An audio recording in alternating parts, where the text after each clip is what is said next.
Sebuah lapak penjual bensin eceran sekaligus ditabrak sebuah taksi konvensional. Taksi konvensional melaju kencang dari arah flyover Jati Baru menuju Pasar Tanah Abang. Tidak hanya lapak bensin eceran, taksi ugal-ugalan itu juga menabrak sejumlah sepeda motor hingga rusak berat. Ironisnya, sang sopir taksi justru kabur meninggalkan lapak bensin yang telah terbakar. Sempat berkobar hebat, api akhirnya berhasil dipadamkan warga dengan peralatan seadanya. Taksi ugal-ugalan tersebut pun berhasil diamankan warga di sekitaran Pasar Tanah Abang dan dalam pemeriksaan polisi.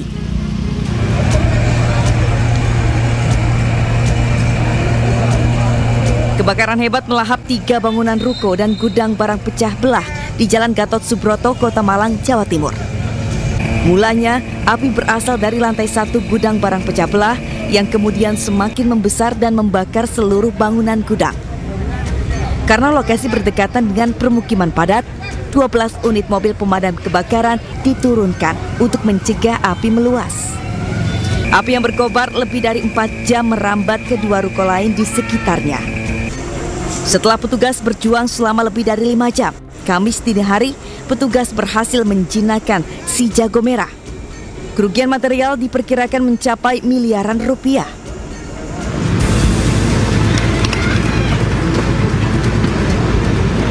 Kobaran api membakar 1 unit sepeda motor di dalam area SPBU Talasalapang, Kecamatan Rapocini, Makassar, Sulawesi Selatan. Api yang membesar dan berada di dekat mesin pengisian bahan bakar minyak membuat sejumlah pengendara dan petugas SPBU sempat panik. Petugas pun berupaya memadamkan api dengan alat pemadam api ringan atau APAR. Meski demikian, besarnya kobaran api membuat motor nyaris menyisakan bagian kerangka. Menurut Supervisor SPBU, kejadian ini berawal saat pengendara motor selesai mengisi BBM jenis Pertalite dan hendak keluar dari dalam area SPBU. Saat mendorong kendaraannya keluar, percikan api tiba-tiba muncul dari bawah mesin. Pengendara yang panik melihat percikan api tersebut kemudian menjatuhkan motornya hingga seluruh BBM tumpah dan membuat api semakin membesar. Tidak ada korban jiwa, namun pengisian bahan bakar sempat dihentikan sementara karena motor yang terbakar berada di dekat dengan mesin dispenser SPBU. Tim Liputan iNews melaporkan. Kita ke informasi selanjutnya, pemirsa. Ini ada unjuk rasa puluhan mahasiswa menolak adanya alih fungsi lahan pertanian menjadi perumahan di depan kantor pertanian Kabupaten Goa, Sulawesi Selatan ini diwarnai kericuhan. Mahasiswa pun saling dorong hingga nyaris baku pukul dengan polisi.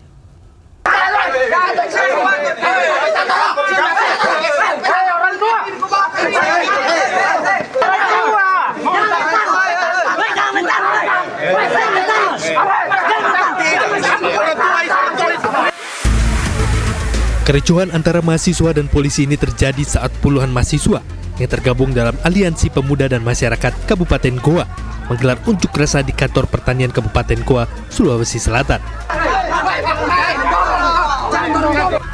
Mahasiswa saling dorong hingga nyaris baku pukul dengan polisi saat memaksa masuk ke dalam kantor. Bagaimana mungkin masyarakat Kabupaten Goa akan percaya ketika pendapat kita direpresi oleh pemerintah kawan-kawan? Kericuhan baru dapat teratasi setelah polisi mengizinkan mahasiswa berorasi di halaman kantor pertanian. Unjuk rasa ini digelar mahasiswa untuk menolak alih fungsi lahan produktif pertanian menjadi perumahan. Mahasiswa menduga Dinas Pertanian setempat sengaja memberikan rekomendasi atau izin kepada oknum pengusaha yang akan membangun perumahan di lahan produktif. Pemerintah Kabupaten Goa telah memberikan atau dengan sengaja perizinan terhadap beberapa oknum yang kemudian itu telah melanggar dari ketentuan undang-undang yang berlaku. Sementara itu, Dinas Pertanian Kabupaten Goa menyebut perubahan aturan alih fungsi lahan produktif menjadi perumahan hingga kini masih dikaji ulang. LP LP2B saat ini sementara bergulir.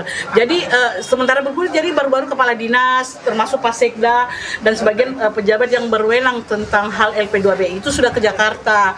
Nah, kita tunggu dulu keputusannya. Jadi bukan kita langsung bisa, oh ya harus begini, kita menunggulah. Jadi bersabarlah.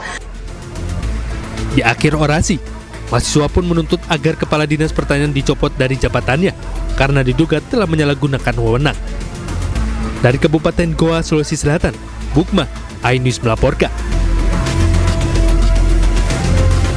Kita ke informasi lain pemirsa, Resmo Polda Metro Jaya berhasil meringkus seorang asisten rumah tangga yang melakukan pencurian sejumlah barang berharga milik majikannya di Depok, Jawa Barat. Ini pelaku bawa kabur ponsel dan juga motor korban.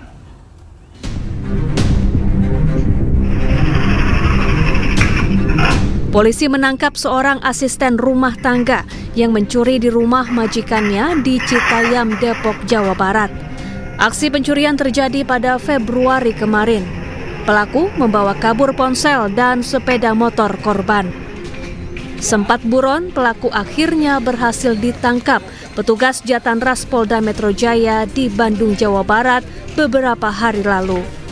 Dari pengakuan pelaku, awalnya ia tinggal dan bekerja di rumah korban untuk menjaga orang tua korban. Namun dituduh mencelakai orang tua korban. Kesal dengan tuduhan tersebut, pelaku akhirnya nekat mencuri harta benda majikannya sendiri. Pelaku dengan inisial TMS berhasil kami amankan di Desa Rahayu, Kecamatan Margahasi, Kabupaten Bandung. Modus operandi yang dilakukan oleh pelaku melamar kerja, kemudian esok harinya pelaku kabur dengan membawa 1 unit sepeda motor, handphone beserta barang majikannya. Pelaku rupanya merupakan residivis kasus yang sama. Dari hasil penangkapan, polisi menyita 1 unit ponsel dan 1 buah tas. Pelaku dijerat dengan pasal tentang pencurian dengan ancaman hukuman 5 tahun penjara. Dari Jakarta, Helmi Sajangbati, iNews melaporkan. Lagi-lagi. Ini buat warning juga ya untuk masyarakat luas ya. Ternyata pelaku ada residivis kasus yang sama dan lagi-lagi dia bekerja sebagai ART. Betul. Mungkin ini warning untuk pemirsa di rumah yang lagi nyari ART. Mungkin harus dari orang-orang yang memang sudah terpercaya.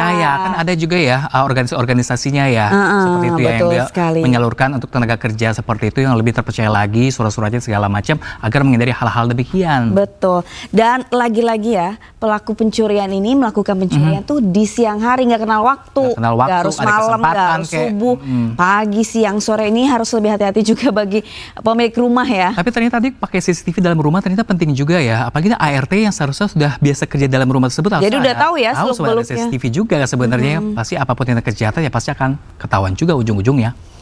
Kita ke informasi lain pemirsa, seorang pria di Kabupaten Maros, Sulawesi Selatan tertusuk senjata tajam yang ia gunakan saat melakukan ritual adat prosesi pernikahan. Waduh pemirsa, ini korban tewas pemirsa dengan kondisi luka tikaman di bagian dadanya.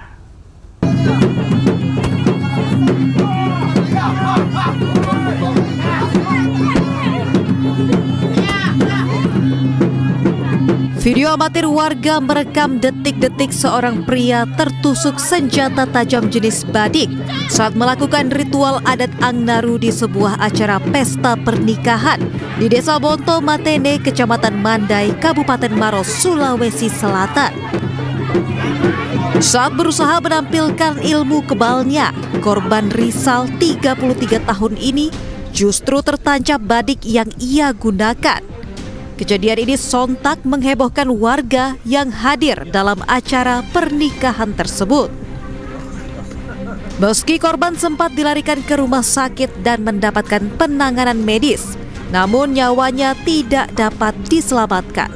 Tapi memang di sini setiap ada kegiatan pengantin pasti mengaruh. Tradisinya begitu Pak. Tradisi mengaruh ya Pak. Ya, tapi tidak semuanya itu memakai badik, ya, artinya menikam badang. Ya, tidak semuanya, yang tahu saja. Oh, ini termasuk orang yang tahu, yang ahli ya. Adapun langkah-langkah yang kami laksanakan saat ini kami sementara melaksanakan olah TKP. Kami berkoordinasi dengan Polres untuk mendatangkan Inavis beserta tiket serse untuk mengolah TKP, dan sekalian kami melakukan pengamanan kepada masyarakat supaya tidak terjadi kejadian serupa. Sementara itu, pihak keluarga menganggap kejadian ini sebagai musibah dalam pelaksanaan adat pesta pernikahan Bugis Makassar. Diketahui ritual adat Angnaru ini memiliki makna yang sakral dan sering ditampilkan dalam berbagai acara adat, termasuk pesta pernikahan. Dari Kabupaten Maros, Sulawesi Selatan, Wahyu Ruslan, iNews melaporkan. Pemirsa, ini ada 2 orang pelajar sekolah dasar berkendara sepeda motor di Purbalingga, Jawa Tengah jadi korban begal. Pelaku berpura-pura meminta tumpangan kepada korban dan merampas motor di saat jalanan sepi.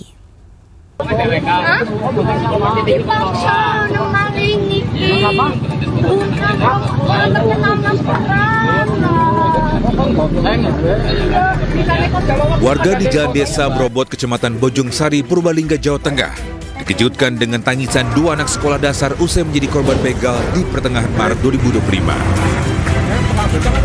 2 korban yang mengendarai motor diberhentikan pelaku tidak dikenal untuk diminta diantar ke sebuah lokasi sepi.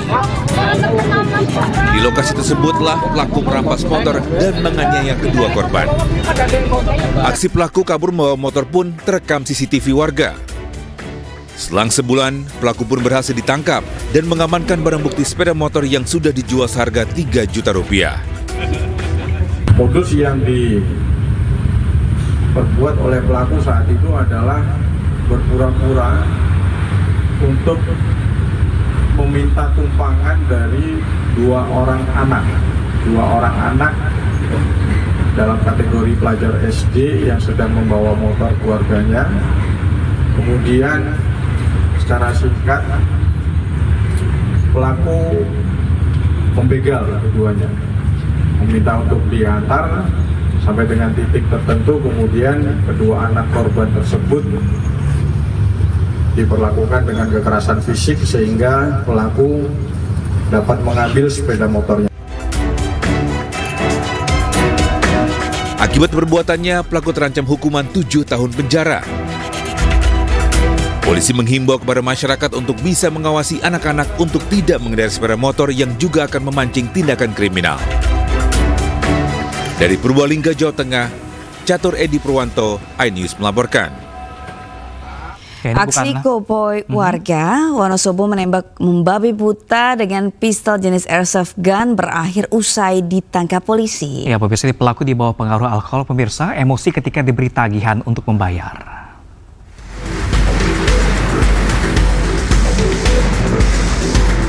Aksi koboi seorang pria berusia 42 tahun, warga Sekuk Kalikajar, Wonosobo, terekam kamera pengawas. Pelaku membabi buta menembak ke arah kerumunan di dalam sebuah kafe di Desa Jolontoro, Sapura, Wonosobo, pertengahan April 2025. Kerumunan itu bubar, namun salah satu tembakan mengenai pinggang anak di bawah umur yang tengah membersihkan kolam. Kejadian bermula saat pelaku di bawah pengaruh alkohol menolak membayar dan justru marah ketika ditagih. Pelaku yang merasa namanya cukup dikenal bahkan meminta minuman gratis hingga lakukan penembakan dengan airsoft gun. Motifnya ini sakit hati. Jadi sakit hati saat pelaku ini datang ke tempat tersebut, kemudian minum, itu ada tagihannya. Nah, pelaku di tempat tersebut memang sudah terkenal, familiar. Jadi harapannya kalau ada sesuatu ya free. Nah, saat pelaku ini minum minuman keras, mabuk, dia ingat, oh ya seperti ini. Akibat kejadian ini, satu korban terkena tembakan yang kini dalam penyembuhan. Sejumlah fasilitas kafe pun alami kerusakan akibat tembakan. Pelaku diketahui menggunakan airsoft gun replika Glock 19 dengan amunisi peluru logam. Kini pelaku terancam hukuman 3 tahun 6 bulan penjara atau denda 72 juta rupiah. Dari Wonosobo, Jawa Tengah, Didi Dodo Hartono, iNews melaporkan. Bagaimana? Nah itu dia, gara-gara mabuk pemirsa, lagi-lagi miras memang sangat berbahaya. Bukan hanya berbahaya bagi kesehatan, bikin kecanduan dan organ tubuh juga rusak pemirsa. Betul. Alkohol juga bisa mengurangi stabilitas orang untuk mengontrol emosi. Lagi-lagi tadi punya airsoft gun jadi ditembakin kemana-mana. Betul, memang kalau misalnya ada imbauan untuk tidak minum minuman beralkohol, nah ini itu benar. fungsinya seperti ini ya. Kata Bang Roma Irama ya, nggak boleh beralkohol pemirsa, hindari miras pemirsa.